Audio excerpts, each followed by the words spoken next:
Welcome to the Slop Temple. We pray this video helps. In this video, I will explain how to cook Pismo clams. First, it is essential to clean your clams properly to remove any sand or grit.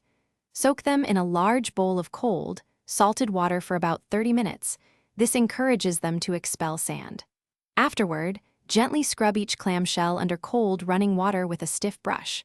Discard any clams that remain open and unresponsive when tapped, as they may not be fresh.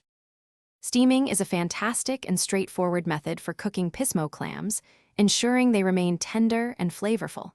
Place a steamer basket in a large pot with a tight-fitting lid, adding about 1 inch of water to the bottom. Bring the water to a rolling boil, then carefully add the cleaned clams to the basket. Cover the pot tightly and steam for 5 to 7 minutes, just until all the clams have opened wide. A classic garlic butter sauce elevates the natural sweetness of Pismo clams beautifully.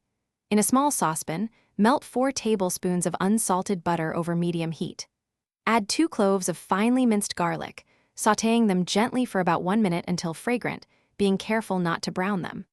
Stir in 1/4 cup of freshly chopped parsley and a squeeze of fresh lemon juice, then remove. When you meet the notary, their first step is to verify your identity using your passport and any other required identification.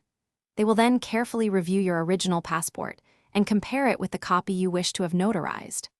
After confirming the copy is identical, the notary will complete a specific certificate.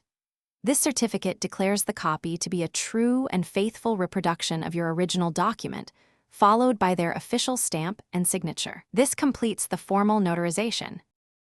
Thanks for watching. Consider subscribing if we helped you.